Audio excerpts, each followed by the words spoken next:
of free domestic air travel.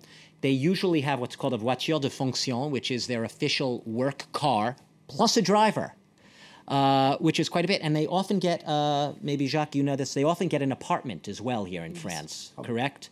That's paid for by the state. When they are not living in Paris, usually.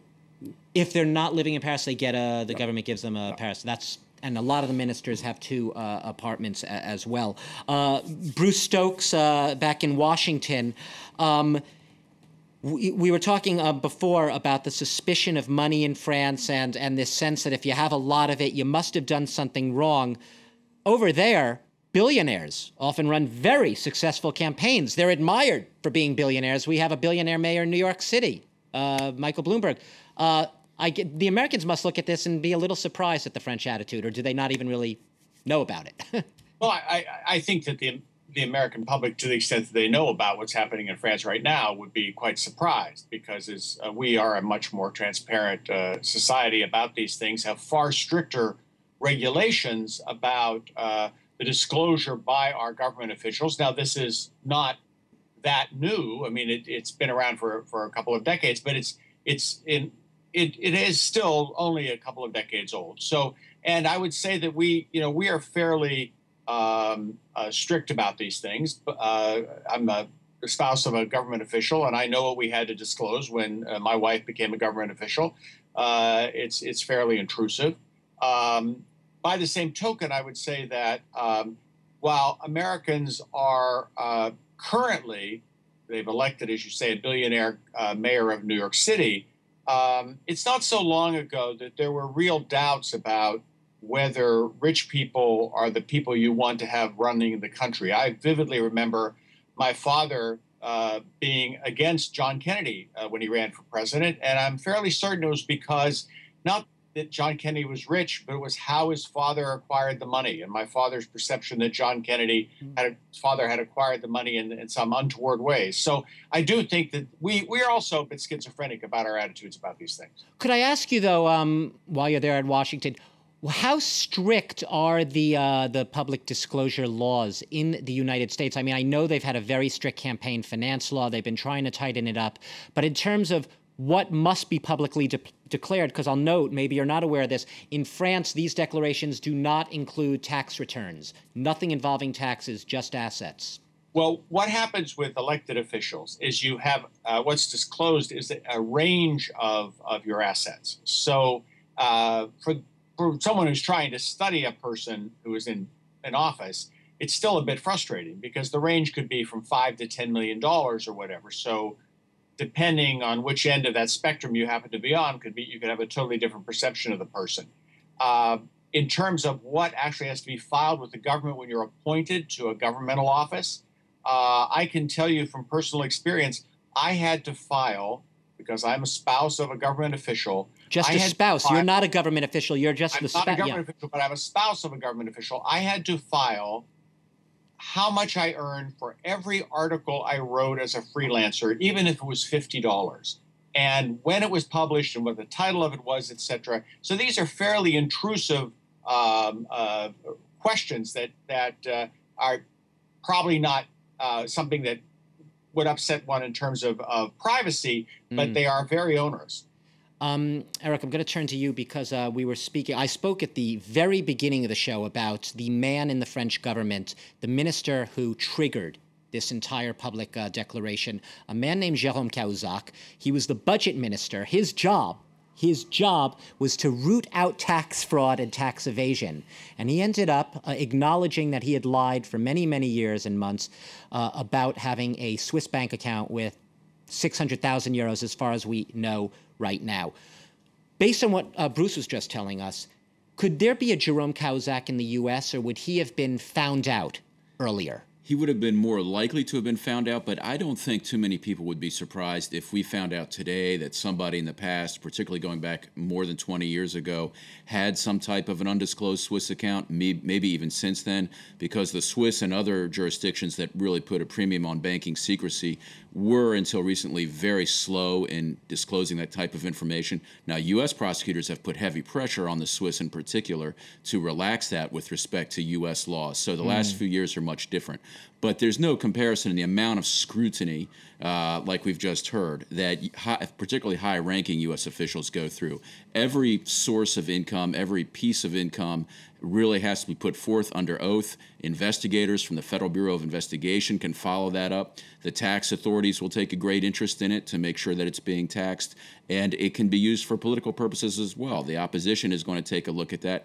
Recently, there was a nominee to head the Securities and Exchange Commission, Mary Jo White. She made a fortune in the practice of law, and some people are shocked by how can you expect somebody to police them when she's made tens of millions. I mean, she makes Laurent Fabius look like a piker by defending these big banks. Now, originally, she was a prosecutor. Does she still have that mentality? Many people are doubtful that you can still have that mentality in spite of the fact that she's earned so much money on the other side. What's interesting here is I get the sense from both what you and Bruce have just said is the Americans take these public declarations very seriously. And I'm saying this in a sense that it's not a joke on the other side of the Atlantic.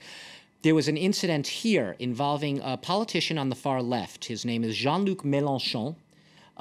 He is way to the left of François Hollande. And he has lambasted, he has blasted these public declaration laws because he says that this is just voyeurism, this is ridiculous, this isn't doing anything. And I was going to ask Aurore about this. I want our viewers to see, if we can bring this up, an exchange that this politician Jean-Luc Mélenchon had when he was challenged on state TV by a broadcaster on France 2 television about whether he would declare his assets. Are you ready to declare your assets so we can make sure that nothing stops you from asking me or some important company head some questions? Would you do it? But let's be clear, the problem for the moment is elected representatives. So not journalists? Not yet, maybe tomorrow. I believe that the heads of channels and heads of media departments should all declare their assets so there's no doubt left on the potential pressures they face.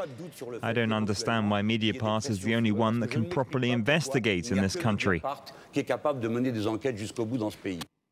Aurore, I want to ask you about this because another thing that Jean-Luc Mélenchon said is he joked about this. He wrote, he declared himself. He said, "My name is Jean-Luc Mélenchon. I was born on August 19th, 1951 in Tangier in Morocco. I am 1.74 meters tall. I weigh 79 kilograms and I wear a size 42 shirt." He's making a joke of this. Does he have a point?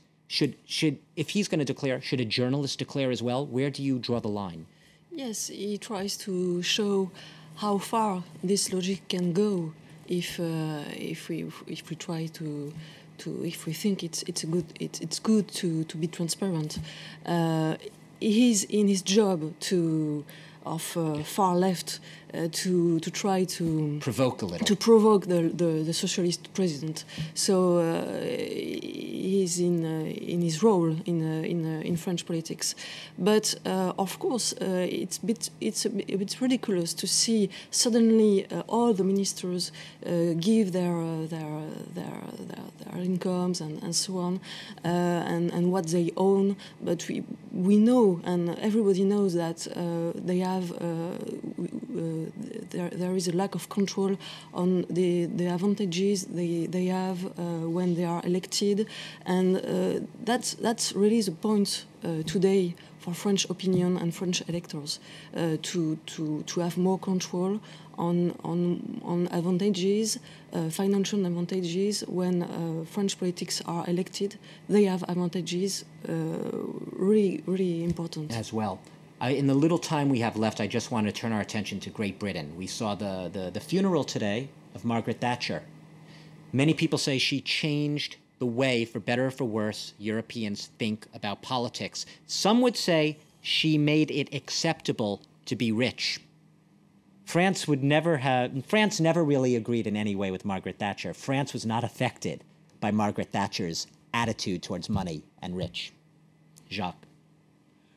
We have definitely a very different attitude with Margaret Thatcher. We are in the big crisis since 2007, and one of the main efforts in France is to try and help the poor people not suffer too much from the crisis. That's what we call solidarité. Solidarity, right. And we are very keen on that. And we feel that Margaret Thatcher is exactly the opposite. So definitely, even on the right side, I don't think there is much support for Margaret Thatcher.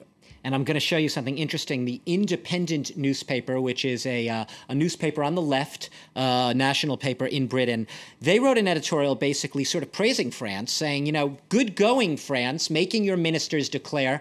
Why don't our ministers declare? You could see it on the screen. Why shouldn't our ministers, too, be required to declare their assets? Of course, some might prefer privacy to a red box. Others might risk being seen as economical with the vérité, as Mr. Cahuzac. The glory of a public declaration is that if it is subsequently proved false, the minister has no choice but to go.